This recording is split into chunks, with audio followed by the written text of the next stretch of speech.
Hello, so social interactions can be very scary. Unlike a lot of other things, you can't really prepare for talking with other people. You can try to imagine different situations in your head, you can try to come up with like conversation topics, but at the end of the day, you are talking to another person or maybe even a group of people, and so because of that, you can't really control what happens. And I think talking to people, I think social interactions can be real scary because you don't know if someone's gonna be nice to you, you don't know if someone's gonna be mean to you, and your brain always thinks of the worst case scenario, just imagines that everyone's gonna be mean to you and that everyone hates you. And I think that if you're more introverted like I am, then social interactions drain you, which is another stressor. So all in all, I think there's a lot that goes into social interactions. I think there's a lot that goes into like meeting new people, going out and doing any kind of event, going to a concert, going to a movie, going out to eat even. And so there was a time in my life where social interactions and meeting new people absolutely scared the crap out of me.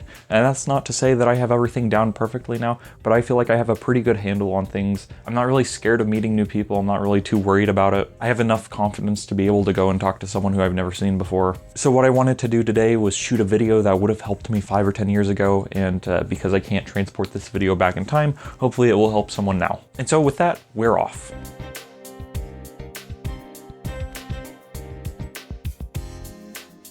So the first thing about social interactions that I think you have to keep in mind is that people are generally nice. And I think that a lot of people find that hard to believe. And I'm sure that whenever I say that people are generally nice, I'm sure that there are many of you who feel some kind of internal pushback against those words. I'm sure there are a lot of you who find it difficult to believe that people are nice because people have been mean to you. And if that's the case, I'm sorry, you don't deserve that. People shouldn't be mean to others, people should be kind. But I think that this is the very first thing that you have to keep in mind. People are generally nice, people are generally kind. Not always, I'm not ignorant to that. I know all too well that there are some very bad people in the world, but I think that the amount of good people far outweigh the amount of bad people. I think that social media has kind of trained us to think that people outside are bad or something like that. Especially if you go on like Instagram or you go on Twitter, you go on Facebook, you only see articles about like murders or shootings or something evil like that. If you're laying down on your bed looking into your phone and your only portal to the outside world is your phone, then you're going to get a very screwed up picture of the world at large. You're not gonna see all the good things that happen because typically speaking, the good things aren't all that newsworthy. I think that everyone knows that the news distorts our idea of what reality is and causes us to have a tainted view of the world. But at the same time, I think that you can still fall prey to this idea that the world is evil. And again, there are very bad things happening all throughout the world. I'm not denying this at all. There are a lot of very bad things in the world, but on the whole, I think that people are good. I think that most people are just trying their best. And I think that comes through in your social interactions with them. So if you want to have a slightly better view of the world, everyone knows this. I don't even have to say it. I don't even have to say what comes next, but just like stop doom scrolling. Stop scrolling through all the articles. Stop trying to give into the outrage porn or whatever they call it. Stop reading comments sections on like news sites. Don't go on Reddit. Reddit sucks. But if you're neat or a shut-in or anything like that, and the only view of the outside world that you're getting is from your phone, you're going to see a very distorted version of reality that is not real in the slightest. I think that social interactions can be hard if you don't have any confidence in yourself. And contrary to popular belief, the way that you become confident is not by succeeding, but by failing. Because how many people are there who are successful in their field, they are successful in their relationship and getting with someone who they wanted to be with? How many people are successful in attaining their dream job or doing something big, but they struggle with imposter syndrome? That's something that really needs to be kept in mind. Confidence is not gained from being successful, but from failing and realizing that failure isn't the end. I went roller skating with some friends not long ago, and I was the only one who was like comfortable skating around. And I'm not great at rollerblading or anything, but you know, I was enjoying it way more than they were. But the thing with my friends was that they were so scared of falling that they barely did anything while roller skating. They mostly kind of walked with the roller skates. And so because of that, they weren't able to fully enjoy the roller skating because they didn't just let go and have a good time. And I said this to one of my friends afterwards, that in order to let go and fully enjoy roller skating, you have to realize that falling isn't that bad. Yeah, if you fall while roller skating, then it's like, yeah, you bang your elbow or you bang your knees, you might get a bruise or two. But all in all, you're not gonna die or anything. And so if you've fallen once, then you can get up and then you realize that falling isn't the end of the world. And I think the same concept applies to social situations. Back when I really struggled with anxiety surrounding social interactions, I was so scared of saying something weird. I was so scared of saying something that irritated someone or pissed them off. I was so scared of making things weird between me and other people that anytime I talked to anyone, I didn't really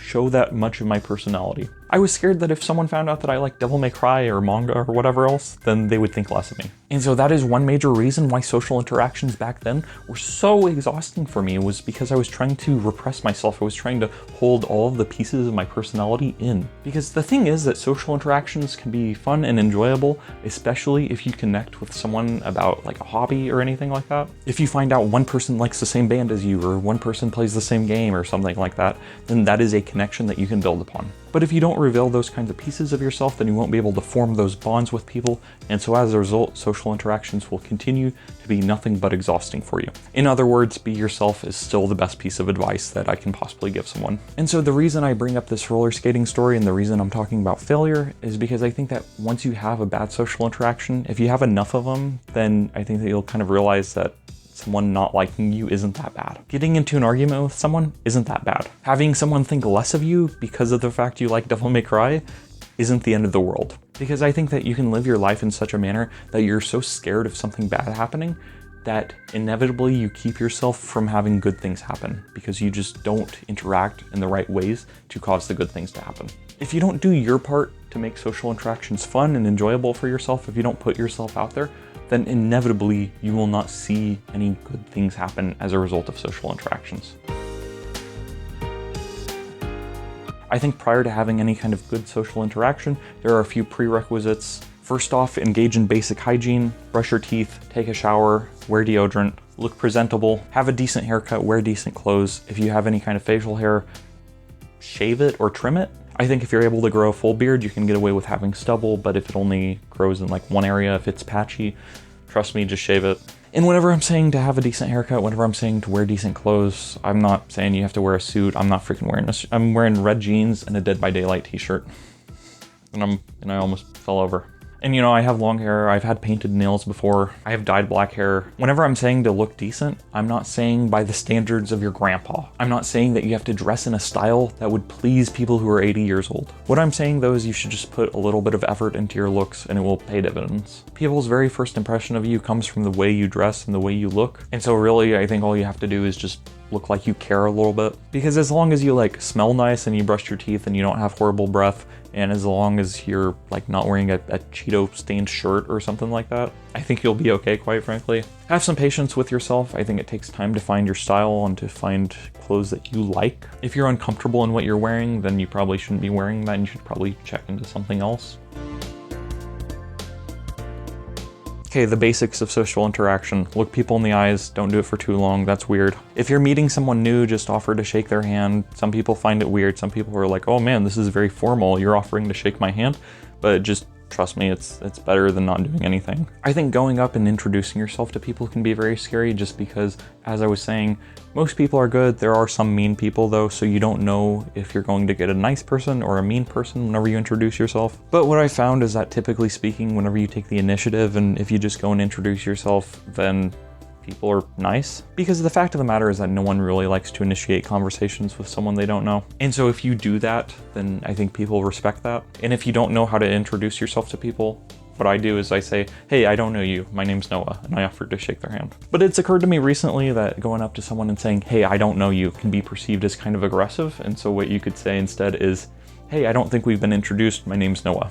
You know, but your name isn't Noah. I mean, some of you probably have the name Noah, but you know, you probably don't. The person I'm talking to right now, you probably don't have the name Noah. I do. But if your name's Noah, then you can say, hey, my name's Noah. And I think this is true of all social situations, not just introductions, but any social situation. People like talking about themselves, and so if you ask them questions, people are happy to answer them. Typically speaking, I think that the first thing anyone asks of you is, hey, what do you do for work? Depending on your age and your setting, they could ask you, hey, where do you go to school, or what do you study, something like that. But in my experience, those questions can be a little too formal and they can be boring. No one likes having to tell 1,000 people where they go to school or what they're studying or whatever. And so because of that, I think if you want to switch things up, you can go, hey, what do you like to do for fun? And I think you'll be surprised by some people's answers, because people usually have 1 or 2 hobbies that I don't really know that much about. And so asking questions, as I've already said, and as we've already established, that's very much a good thing. And so if someone mentions that they have a hobby that you don't really know anything about, go ahead and ask some questions about that. And then of course, if you think of a joke,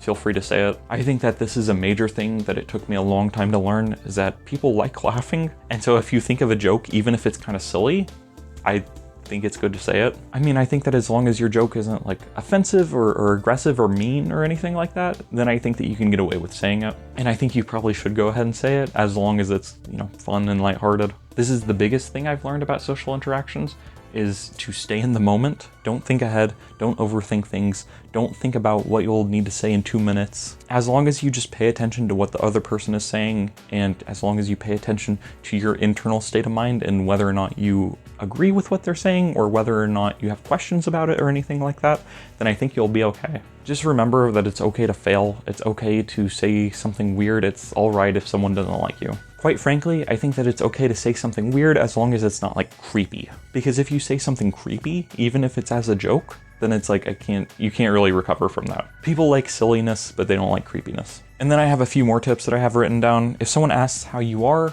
just be honest with them. Just say, you know, if you're doing good, say you're doing good and say why. If you're not doing so good, say why. I think that if you're having a bad day, it's okay to say that you're having a bad day as long as you're not trauma dumping. As long as you don't start going, oh yeah, this person died and I got laid off and, you know, my girlfriend dumped me and blah, blah. As long as you don't start listing off all your problems, then I think it's okay to say if you're feeling a little down. Then I think you should be honest with people. If someone has a cool shirt, if someone has cool socks, or you like their shoes, I think it's fine to tell them, and I think it's good to tell them. I think it's nice if you have a genuine compliment for someone. I think it's a nice thing to compliment them. If someone has a cool haircut, I think it's nice to say, hey, cool haircut. Don't overthink it. No one's gonna find it weird. There was a time when I was like, dang, I don't know if it's weird to compliment someone or to tell them that I like their shirt or something. Just tell them. If you have something good to say to someone, just say it. As long as you're not like, hey, I like your butt. Like that's too much. And then if someone compliments you, I think that you have to learn how to take a compliment and how to just say thank you.